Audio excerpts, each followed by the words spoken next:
Hello, everyone. My name is Ariella Wagner. I am the founder of SunRay Construction Solutions, a national construction document service. We help thousands of subcontractors and suppliers secure their lien rights. Today, we have another extraordinary and very, very important topic to discuss. Don't sign a release unless it says this one thing. Seriously, don't do it. And of course, we have the fabulous Alex Barthet, who is a construction board certified attorney. And without further ado, I introduce Alex Barthet. Thank you, Ariella. My name is Alex Barthet, and today we're going to talk about how to properly exchange a release for a check, and vice versa, depending on if you're giving checks and getting releases. So let's get started. Today we're going to talk about the various releases and the forms that they exist in. I'll tell you the one thing you absolutely need to make sure that you check in every release that you either get or give. We'll talk about conditional releases, what they are, how they work, and then we'll answer any questions that you may have. So with respect to the questions, you can use the GoToWebinar chat box to submit your questions. We will answer all the questions that you submit at the end. Please make sure not to include any names of people or companies in your questions. So let's get started. So let's take a look at the various forms of releases that exist so you can understand how they work. But before we do that, you need to understand where you are in the chain of command to understand what type of release you want to give that is in your best interest and what type of release you may want to get. And that really depends on whether you're a general contractor or a sub. So generally speaking, the rule is you want to give a very narrow release, giving away the fewest of your rights possible when someone is giving you a check. And if you are giving someone a check and getting a release from them, you want them to release as many of the rights that they have as possible. So think about it like this. If I'm a general contractor and I am giving a release to an owner and getting a check, I don't want to give away more rights than I absolutely have to. But on the same token, if I'm a GC and I'm giving a check to my sub, I want to make sure that that sub is releasing any and all of their rights that they may have so that they can't come back later and make a claim for unexecuted change orders or delays. So that gives you an example of why this distinction is important. So let's take a look at a few forms of releases so you can see them in action. And let's start with the release forms that everyone is most accustomed to in Florida, and those are the ones that are found right in the lien statute, Chapter 713. So let's take a look. So the Chapter 713 release forms come in two variants, a progress payment release form and a final payment release form. So here, let's start by talking about the progress payment release form. It, in essence, is a release of all of your lien rights for a certain amount of money. So the release form has a blank in it where you're going to put in the amount of money. Sometimes it says $10. Sometimes, maybe you're expecting a $87,000 check. You're going to write $87,000 there. The next very important part of a progress payment release form is that it has a through date. And that's where you're going to put in not the date you sign it, which would be today if I signed it today, but it's going to be the date that that payment represents. So if I'm getting paid through the end of January, the date I'm going to put in the progress payment release is the end of January. Now let's take a look at the 713 lien statute final payment release form. It looks almost identical. It has a little spot where you'll put in the amount of money that you're getting, but what it's missing is the through date. and that is because it is effective as of the day that you sign it. It's not effective any other day. So if I sign a final payment release on the statutory form, I am releasing all of my lien rights from today back. So you have to be very careful about that when you sign a final versus a progress payment. Now, those are what I would consider the basic releases. The releases that exist in most places, this is the form that usually gets exchanged when people want to give and get releases. But there are many other forms that exist, and typically we find them in the contracts as exhibits. So here's a sample release that is much longer, and this is what I would call a broad form release. Now this release releases not just lien rights, but rights for lots of other things. So let's step through this release. So this example of a release, this broad form release, says in exchange for $10, we'll talk about why that's important later. And what it's releasing, unlike the statutory form, this form of release releases lots of things. It releases any and all claims, change orders, works, materials, delays, fees, costs, losses, expenses, damages. And why this is important is for you to understand that when you sign a broad form release like this, you're giving up any and all rights you may have prior to either the through date in the release or the day you sign it, depending on whether it's a progress release or a final release. So unlike a statutory release, which is found in the statute, Chapter 713, which only releases lien rights, meaning if I release my lien rights, but I also have a claim for delay, then I may still be able to bring that later when I decide to make a claim. However, if I sign a broad form release, then and that includes a release for everything and anything under the sun, then if I sign it, I can't later bring a claim for delay damages, extended overhead. All of those things are going to go away. And the reason is that those types of claims are specifically recited as being waived in the release. Again, in the release I'm showing you now, it says you're releasing any and all claims, change orders, works, materials, delays, fees, costs, losses, expenses, and damages. This release is a progress release, so it has a through date. But if you look, this release also has other representations and warranties that it's asking you to make every time you sign the release. So this release, the sample that I'm showing you, also says that the undersigned warrants and represents that it has paid all bills and sums due to any and all suppliers, persons, employees, agents, and contractors working under or through the undersigned through and including the date listed above, right? So by signing this, you're saying, I've paid all my bills. And the reason that's important is if you sign it and you haven't paid your bills, someone could bring a claim against you for making a material misrepresentation about what you said in this release. This release also goes on to say that the undersigned further warrants that all work and materials supplied by, through, or under it fully comply with the applicable contract documents.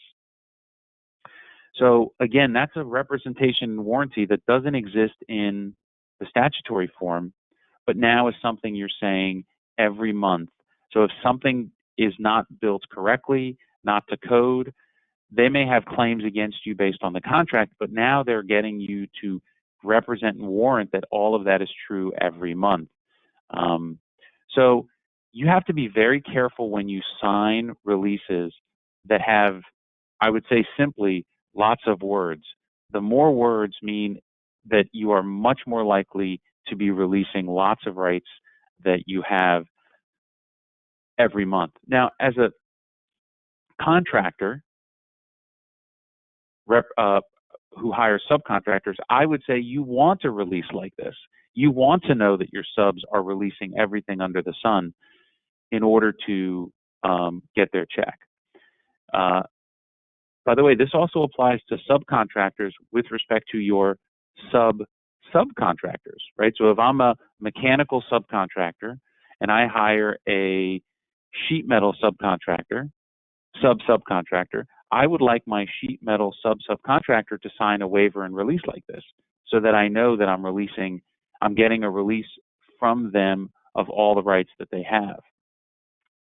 Now, be aware, if you have claims like unexecuted change orders or delay claims, and you want to preserve those claims for later, you cannot sign a release that has all of this language in it, because then you will be giving up those rights later. You won't be able to make those claims later.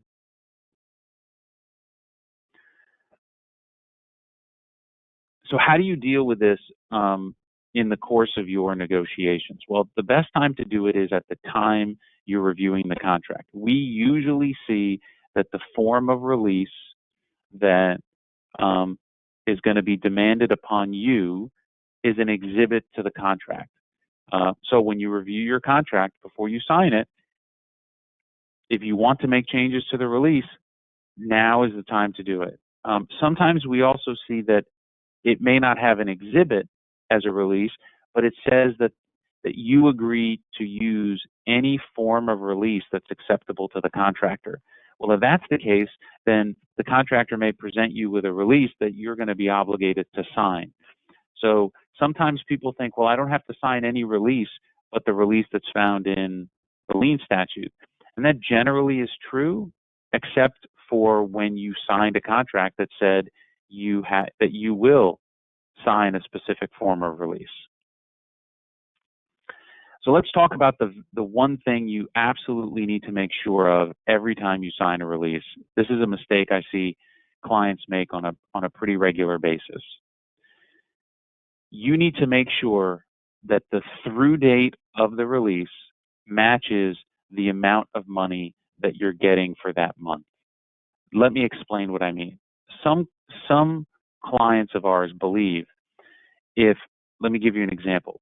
I submit a $100,000 pay request, and that $100,000 pay request is supposed to get me to the end of the month in January. I sign a release with a through date as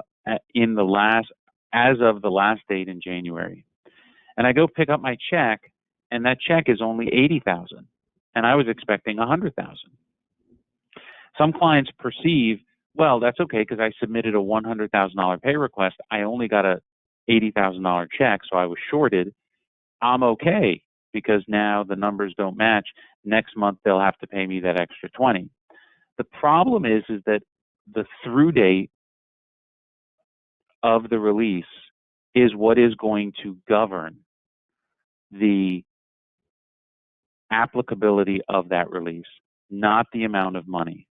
So if you sign a release, irrespective of the amount, and it has a through date, if you go to court with that singular issue, the court is going to say that the through date controls.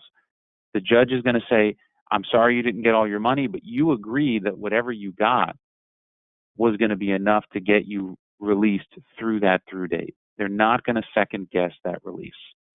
So you need to make sure that the through date and the dollars match. So if we go back to my example, and you're only getting $80,000 instead of $100,000, you need to backdate the through date. You need to move the through date back to a date that represents the $80,000. Maybe it's the 27th of the month. Maybe it's the 14th of the month. You have to figure out what date that is so that you can match up the dollars and the date.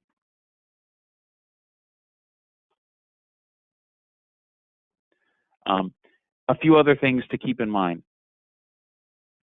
If you are asking someone to give you a release and you're going to pay them, my advice is you should have that release say $10 so that you don't even have to have the argument about whether the release said $100,000 or $80,000 in my prior example. If it says $10, then the court is going to assume that you got enough, and we're not going to look to see whether it was 50, 80, or 100,000. If you are giving a release and getting a check, I strongly encourage you to try to always put in the amount of money that you are expecting. Not that it fixes every problem, but it at least helps to give you an argument later. Well, if I was expecting, I gave this release in exchange for 100,000 and I only got 80, so therefore I didn't get all of the consideration to make this release valid. That is a much weaker argument than the fact that the through date says the end of the month, but at least you have something to argue about versus if it says $10, the court is not even going to consider any argument with respect to the amount. Let's talk about conditional releases, because this is an important thing you need to keep in mind. A conditional release is a release that is expressly conditioned on the receipt of a certain amount of money. So here is a sample sentence that you can add to any release. There's different ways to write this, but this is just one example. Notwithstanding anything to the contrary, this waiver and release is conditioned upon and not effective until the undersigned receives paid funds of blank. So maybe it's an $8,000 check, a $34,000 check.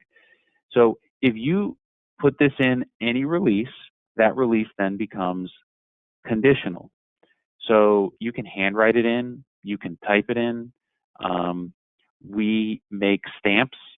So we have a stamp that says this, so that if someone gives you a release that's not conditional, you can just hit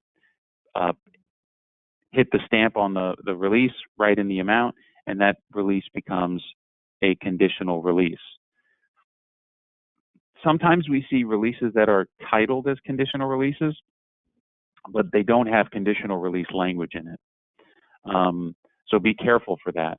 So you may get a release thinking, okay, I need a conditional release. Oh, it says that it's a conditional release, but in fact, legally it is not. So it has to have a specific condition in it, like the one that I've shown you above. And obviously you need to include the amount of money that you are expecting to receive, not $10. So you cannot have a $10 conditional release because the condition is just the receipt of $10. Finally, as a general contractor, watch out for conditional releases from people that you are not paying directly. So that's typically subcontractors or suppliers to your subcontractors. And the reason this is important is because a conditional release is still a good release once the condition is satisfied. But if I'm the contractor and I pay the electrician and the electrician gives me a conditional release, well, once I can show that I gave him the money, then the condition is satisfied and the release is effective.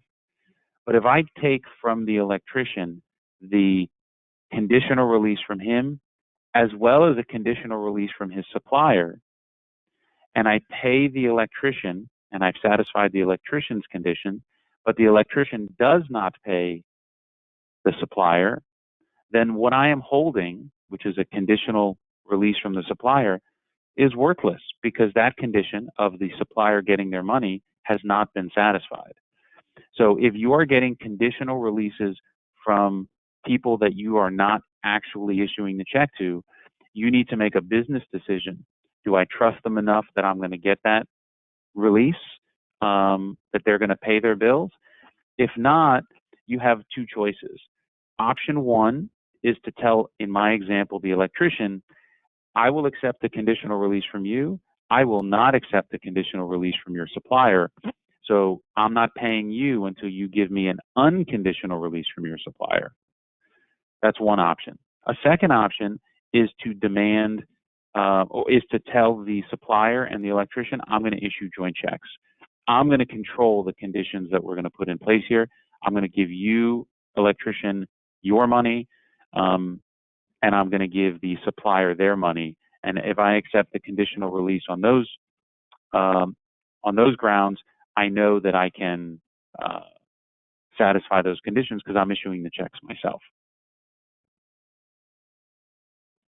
So Ariella, hopefully you're still there and you can tell everyone on this webinar about the SunRay release system and how SunRay manages releases for its clients.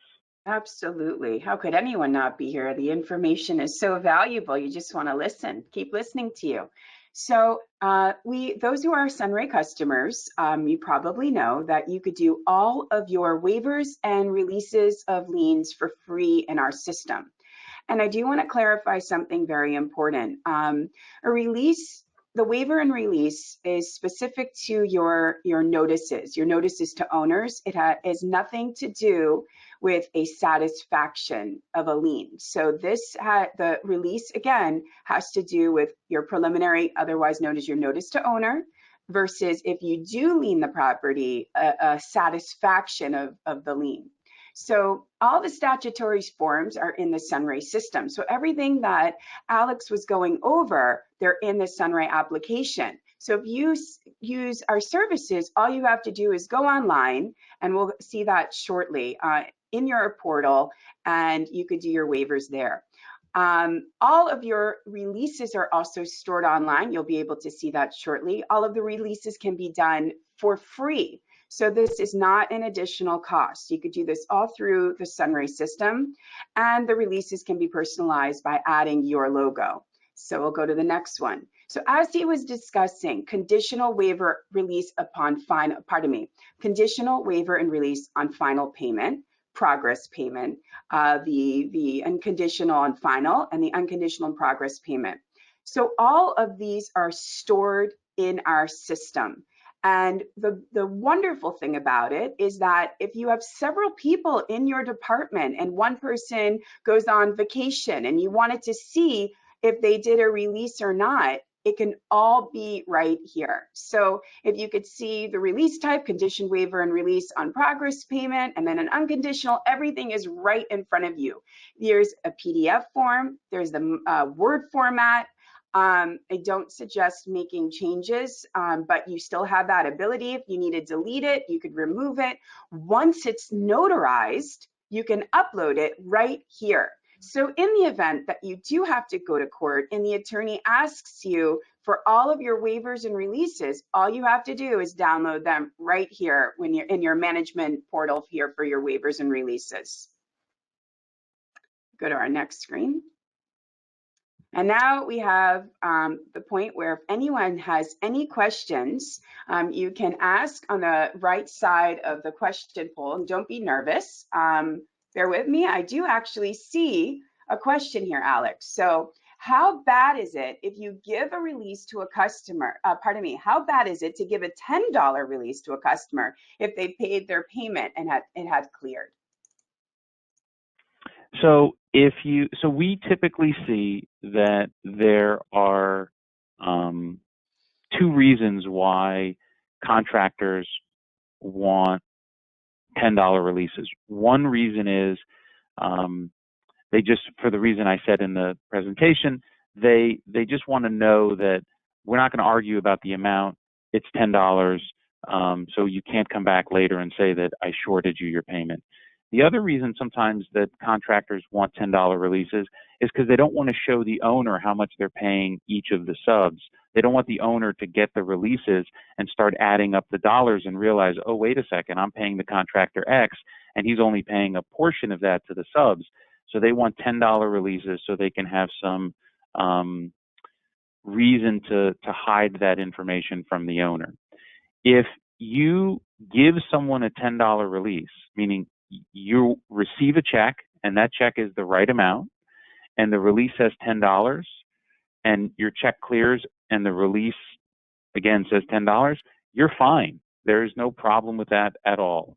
That's the way the system is intended to work. Where you run into a problem is if you give someone a release that says $10 and they don't give you enough money. It's going to be hard to argue that you were expecting more. That's the issue that you have to be aware of. Are there any other questions, Ariella? There are. How complicated is it to renotice a job that has been given a final release? And I think this is a few-pronged question. It sounds like it's one question, but if you want to go ahead and answer that, and I'll follow up with you. Yeah, best practice is that if you issue a final release on a job, that you then renotice it if you go back on the job. So I've been called to go to a job, I sign a contract, or I get a purchase order, or someone signs my estimate, I start work. I then immediately notice the job. I work on it for 5 months, check, release, check, release, check, release. Everything's working fine. I'm done. And then I issue a final, and I've been paid. But then a month later, someone calls me back to do work. I now will have new lien rights. I should re-notice the job, because then it avoids any argument that the new work that I've done isn't otherwise covered by a lien. And I'm guessing you see that all the time, Ariella, right? People We re-noticing do, jobs. and the process is quite simple. The notice is already in the system, and so long as the notice of commencement or the general contractor hasn't been changed on the job, the process is easy. It's just basically cloning the information off of the previous notice to owner. So that's pretty simple. And I agree Now 100%. that being said, let me add one other thing, Ariella. Mm-hmm. I don't believe that if you have issued a final and you do go back, I believe you still have lien rights for that new work. Because if you look at the difference between a progress release and a final release, it's effectively the same document, just minus a through date. And if you've executed a release and it has a fine, and you gave a final, well, if you show up tomorrow, then you have new lien rights. You cannot waive lien rights in advance, so therefore you should still have lien rights. Best practice is to renotice, but just know that even if you don't renotice, you still have lien rights for the new work after a final. Any other questions, Ariella? We have 2 more questions, and then what I think we should do, okay, 3 more questions, because 1 more just came in. We'll answer these 3 questions, and then if anyone has any additional questions, we will provide our email addresses and phone number in your app. And if anyone also is nervous to ask a question, please feel free to send us an email. I know it's a GoToWebinar, and we're not saying any names, but I understand being nervous and not wanting to ask a question, but we really want to make sure you're educated. So the next question, can I sign a release of lien without receiving the payment? Question. Usually they send a copy of the check, sometimes just verbal confirmation that the check is in the mail. So the question is very specific, and it's, can you? And the answer is yes, you can. I think the better question would be, should I? And the answer is no, you should absolutely not do that. And if you do, you should make the release conditional, so that you know that if the check never arrives, then the release is no good because it was conditioned on receiving the check and you never got the check. So anytime that you are exchanging a release for the promise of a payment, that release should be conditioned. I would go one step further, and we have lots of clients that do this, that say, even if I get a check, I make the release conditioned because the check may not be good. So unless I have a reason to know that it's going to be good because I have a relationship with this customer, or I'm willing to take the business risk, we have clients that even when they exchange it for an actual check, they make that release conditional. And that's my advice to you. You should make all your releases conditional until you actually get the money. Next question, Ariella. As a material supplier, if we know a customer is doing a large job, how can we prevent them from delivering everything to their warehouse? We want to be able to notice the job, but if it goes to their warehouse, we lose out. Okay, so this is a complicated question. Let me break it down into its component parts. So number one, you may still have lien rights if you deliver to a customer's warehouse, so long as you can show that the product was still delivered and incorporated into the project. I'm going to get back to that in a minute. So best practice would be that you deliver to the job site. By the way, that's not even a guarantee that you have lien rights, because we have clients, I'm sure you have the same issue, where product goes to the job site and then gets picked up from the job site and it may go somewhere else. You don't have lien rights because you delivered it. You have lien rights as long as the product is installed and incorporated into the project. So if it never gets incorporated, you technically don't have good lien rights. You can still lien, but those lien rights are suspect. So best practice is to deliver to the project. It's also nice if you can get a personal guarantee or some other corporate guarantee to backstop any issue associated with your any issue that may come up with respect to your lien rights. If you do deliver to someone's warehouse and you want to still create lien rights, you still need to notice the job timely. And what we recommend clients do, or I should say get, is get what's called an affidavit of incorporation, which is something after the delivery. And it says that you get the customer to sign an affidavit, a sworn document that says that they got the product, and you were very specific about the product, that product was delivered by them to the job site and that they incorporated it into the project. So between your invoices, your timely notice, and their affidavit proving that it got to the job site, you may still be able to create lien rights, even though it didn't actually get delivered to the job site. What's the next question, Ariella? I believe we have answered all of the questions. Oh, fantastic. So let me move on to the next slide. So you know what, Steph, there's one more. I think if we could just answer this one last question. There is one more. Sure. If we do renotice a job and we receive a new PO, should we require that the new PO is a new, I'm going to assume, number, or can they use the same PO number?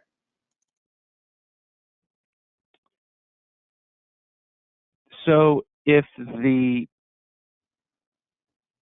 I don't think it matters. Let me say that. I don't think it matters.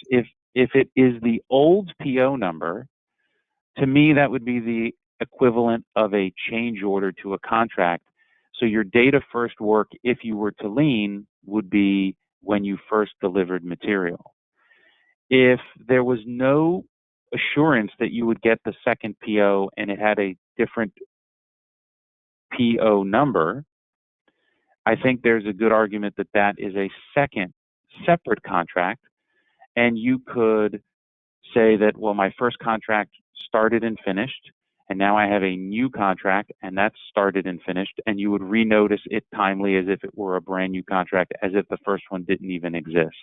And if you were to prepare a lien, I would say more likely than not, barring some other unusual circumstance, when you were to list your first and last date on this new PO with a new PO number, you would do it on the day you deliver the second shipment, and you wouldn't use a first date of work of your first shipment. So with that, if you want more information about the lien law, bonds, collections, we have a podcast. It's called the Lien Zone Podcast. We have an episode once a week. And Ariella and I do this webinar thing pretty regularly every month. So the next one is titled, I Recorded a Lien, What Happens Next So I Actually Get Paid, where we're going to talk about the steps of liening a job and then all the things that happen or should happen or that you need to make happen after you lien so you actually get paid. That's on March 19th from 9 to 9:20.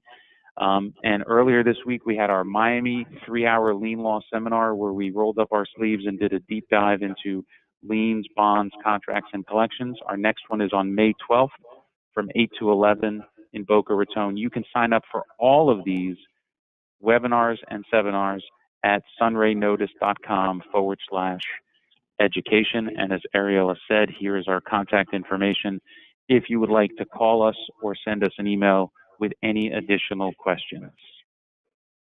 Wonderful, Alex, and thank you all very much for attending. I hope everyone has a sunny day. Thank you. Have a great day, everybody.